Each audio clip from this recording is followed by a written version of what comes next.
할렐루야. 오늘도 새날을 주신 하나님을 찬양합니다.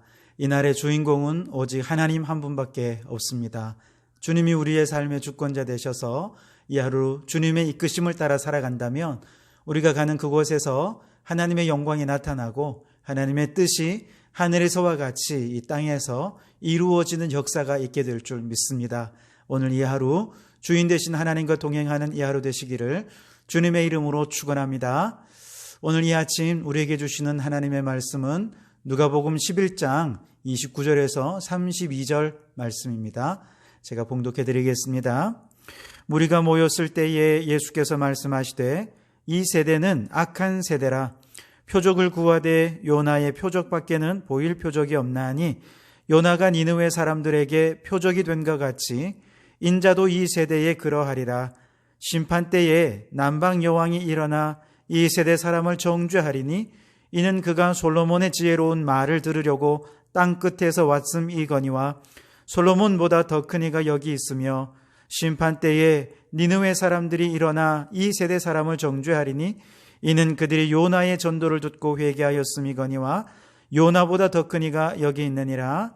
아멘. 오늘도 이 말씀을 통해 우리에게 주시는 하나님의 음성을 듣게 되길 바랍니다.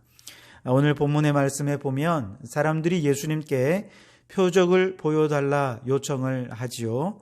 이때 표적은 단순히 기적이나 초자연적인 능력을 보여달라라고 하는 의미가 아니라 예수님이 하나님의 아들이 되심을, 예수님이 그리스도가 되심을 증명해달라라고 요청하는 것이죠. 그러자 예수님께서 기적이나 초자연적 능력으로 이 표적을 보여주신 것이 아니라 요나의 표적과 또 솔로몬의 이야기를 들려주시면서 예수님의 이야기를 나타내십니다. 자, 그렇다면 유대인들은 왜 이렇게 예수님께 하나님의 아들 됨을 그 표적으로 보여달라 이렇게 요청하고 있는 것일까요?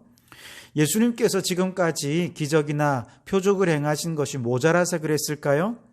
예수님의 기적이나 표적이 하나님의 아들 되심을 나타내는데 부족해서 그랬을까요?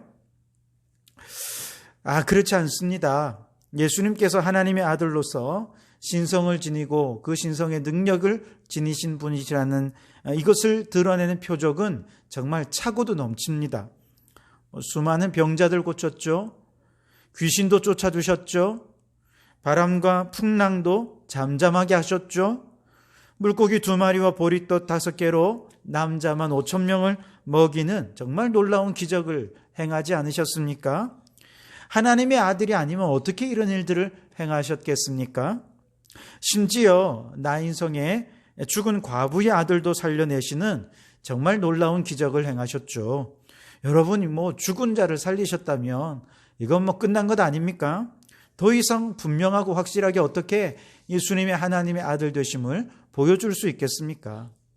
그뿐만 아닙니다. 예수님은 하나님 나라에 대해 권세 있는 말씀으로 증거하셨습니다.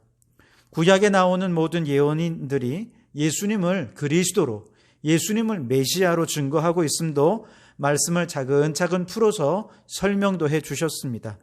이처럼 모든 표적과 또 말씀으로 예수님이 하나님의 아들 되심과 예수님이 그리스도 되심을 증거하고 있음에도 불구하고 사람들이 계속해서 또 다른 표적, 새로운 표적, 더 아주 강한 표적을 보여달라 이렇게 얘기하는 이유가 뭘까요?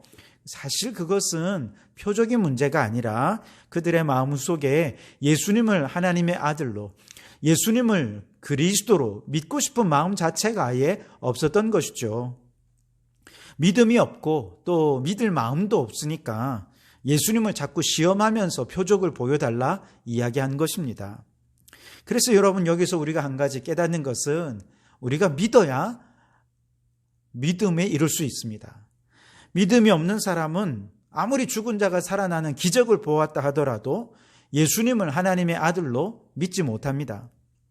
그러나 믿고자 하는 마음이 있으면 어떤 기적, 어떤 표적 이런 거 없어도 그저 예수님이 하나님의 아들이시다 그저 얘기만 해도 아멘 하고 믿고 받아들이는 거예요. 말씀을 들을 때 그래서 우리는 믿음으로 말씀을 들어야 합니다. 기도를 할 때 우리는 믿음으로 기도할 수 있어야 합니다. 히브리서 11장 말씀에 믿음이 없이는 하나님을 기쁘시게 할 수 없다고 말씀하지 않습니까? 그래서 여러분, 믿는 사람들은요, 또 믿고자 하는 마음이 있는 사람들은요, 바람만 불어도 성령의 바람이 임한다고 믿습니다.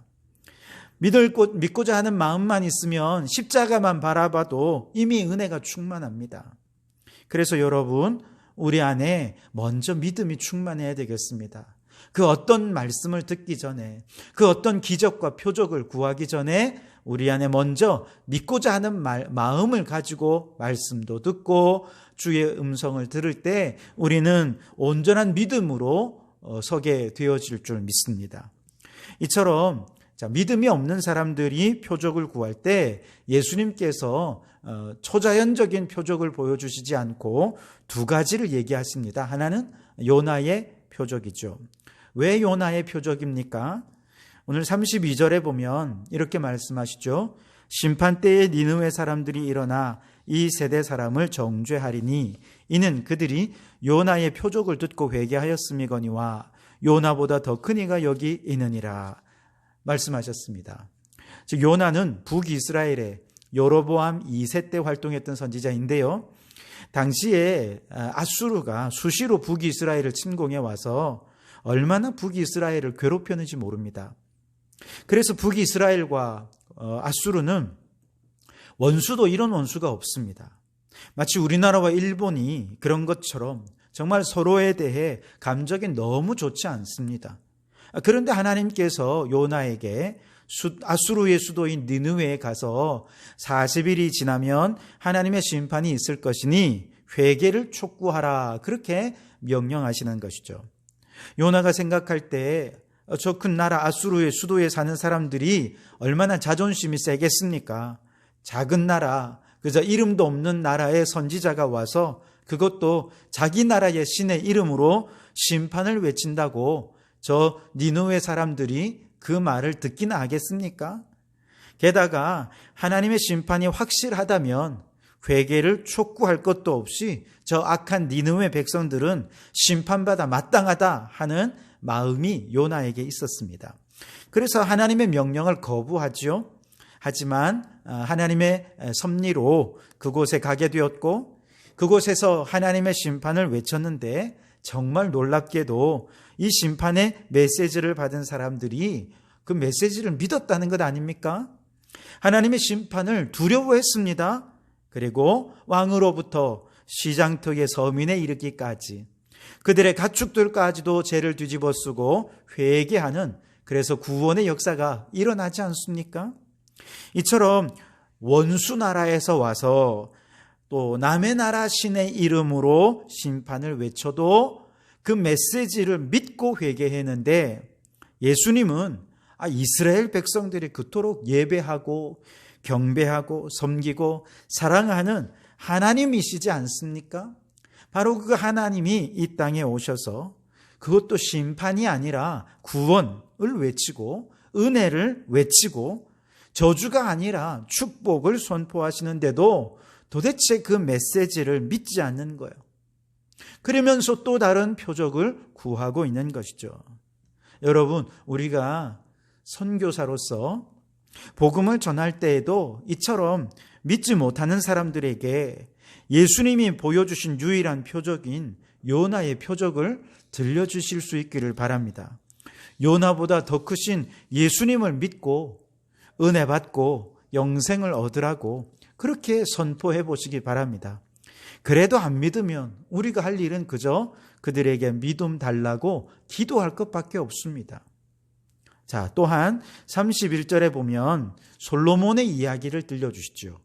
심판 때에 남방 여왕이 일어나 이 세대 사람을 정죄하리니 이는 그가 솔로몬의 지혜로운 말을 들으려고 땅끝에서 왔음이거니와 솔로몬보다 더 큰 이가 여기 있다. 그렇게 말씀하시죠. 솔로몬의 지혜는 또 얼마나 유명합니까? 그 지혜를 듣기 위해 저 멀리 남방에서부터 이방의 여왕이 겸손히 지혜를 배우기 위해 금은보화를 다 싸들고 와서 그 발 아래에 앉아 겸손히 배움을 청하지 않았습니까? 그리고 솔로몬으로부터 지혜로운 말씀을 들을 때 그 여인도 하나님을 섬기게 되는 역사가 일어난 것이죠. 그런데 여러분, 하물며 솔로몬보다 더욱 지혜로우신 예수님께서 이 땅에 오셔서 천국의 복음을 전하셨습니다. 구원의 길, 영생의 길을 선포하셨습니다. 그런데 이스라엘 백성들은 겸손함이 없습니다. 주님께 배우고자 하는 마음이 없습니다. 교만한 것이죠. 그러니 예수님께서 그들을 책망하실 수밖에 없었던 것이죠. 아니, 이방 나라의 저 여왕이 와서도 솔로몬 앞에서도 겸손히 구하는데 어떻게 너희들은 더 지혜로우신 주님 앞에 겸손히 배우고자 하는 마음이 없느냐? 영생의 길을 알고자 하는 마음이 없느냐? 안타까운 마음으로 책망하신 것이죠. 여러분, 예수님보다 지혜로운 사람은 이 세상에 아무도 없습니다. 여러분, 누가 천국 영생에 이르는 길을 알려줄 수 있겠습니까? 세상의 그 어떤 학문으로도 천국을 알 수 없습니다. 그 어떤 깊은 명상과 수행으로도 우리는 영생에 다다를 수 없습니다. 대단한 선행을 한다고 해도 구원에 이를 수가 없습니다. 그러나 오직 예수님의 십자가의 도만이 우리를 천국 영생에 이르는 길을 보여줄 수 있습니다. 우리가 복음을 전할 때에도 예수님께 구원에 이르는 지혜를 듣기 위해 겸손히 그 발 아래에 앉아 배움을 청하려는 태도가 없다면 그 교만으로는 우리가 아무리 기적을 행하고 죽은 자를 살리더라도 그들은 예수님을 믿지 못할 것입니다. 그런 분들에게 그저 솔로몬에게 지혜를 배웠던 남방 여왕의 이야기를 좀 들려주십시오. 그러면서 그들에게 먼저 겸손하기를 요청하십시오. 영생에 이르는 지혜의 말씀을 믿음으로 받고 아멘으로 받도록 요청하시기 바랍니다. 그래도 겸손하지 못하다면 전도자인 우리가 할 수 있는 일은 그들이 겸손하도록 기도하는 것밖에 할 수가 없는 것이죠. 제가 목회하면서 느끼는 것은 아무리 고귀한 예수님의 말씀을 전해도 겸손히 주님의 말씀을 받고 순종하려는 마음이 없는 사람에게는 그저 그 말씀이 소귀의 경일귀에 불과하다 하는 것을 느낄 때가 많습니다. 어떤 때에는 이 귀한 말씀이 선포되었는데 영생의 길이 선포되었고 천국의 복음이 선포되었는데 말씀을 듣기만 하고 순종함이 없는, 정말 겸손함이 없고 배우려는 태도가 없을 때 이건 돼지 목에 진주 목걸이를 걸었구나 하는 느낌을 받을 때가 있습니다. 여러분, 구원을 위해, 영생을 위해 많은 말씀이 필요한 것은 아닙니다. 그저 한 말씀이라도 겸손히 받고 믿음으로 받아서 그 말씀을 순종하면 됩니다. 아멘 하며 믿음으로 받아 말씀대로 살아가며 여기에 구원의 길이 있고 영생의 길이 있고 천국에 이르는 지혜가 있는 것이죠. 그래서 여러분, 이제 오늘 이 한 주간을 지나면서 하나님께서 우리를 선교사로 또다시 파송하십니다. 우리가 은혜 받고 또 말씀으로 충만해졌다면 이제 우리의 전도 대상자들을 향해 나아가기 바랍니다. 그들에게 먼저 겸손하고 먼저 믿음을 갖도록 기도하는 이 아침이 되실 수 있기를 바랍니다. 그래서 예수님처럼 지혜롭게 선교하고 복음 전하는 우리가 되어서 정말 우리 주변에 있는 많은 사람들이 이 한 주간에도 우리를 통해 예수님을 만나고 천국의 복음을 듣고 주님께로 돌아오는 구원의 역사가 곳곳에서 일어날 수 있게 되기를 주님의 이름으로 축원합니다. 기도하시겠습니다. 하나님, 어제는 거룩한 주일을 보내며 성경적 가치관으로 무장할 수 있게 해주셔서 감사를 드립니다. 우리의 이기적이고 탐욕적인 모습을 회개하게 하시고 신앙의 양심을 회복시켜 주셨으니 이제 이 한 주간 경제활동하면서 가난한 자, 소외된 자들의 아픔에 공감하고 역지사지하여 그들을 돕고 섬기기 위한 경제활동을 실천하는 저희들이 되게 도와주시옵소서. 이 한 주간도 선교사로 파송되어 살아갈 때 우리의 전도 대상자들이 주님의 지혜 앞에 남방 여왕처럼 겸손하게 하옵소서. 니느웨 성의 백성들처럼 믿는 마음을 그들에게 주시옵소서. 그리하여 믿지 않는 남편, 믿지 않는 가족, 우리의 이웃들이 다 주님께 돌아오는 놀라운 구원의 역사가 있게 도와주옵소서. 코로나 사태로 지친 의료진들과 담당 공무원들에게 힘을 주시고 속히 일상을 회복할 수 있게 도와주시며 힘든 경제 사정이 어소속히 회복될 수 있게 도와주옵소서. 어디서 무슨 일을 하든 소명의식을 가지고 사명감 있게 일하는 성실한 하나님의 백성들로 이 한 주간을 지나게 도와주시옵소서. 예수님 이름으로 기도하옵나이다. 아멘.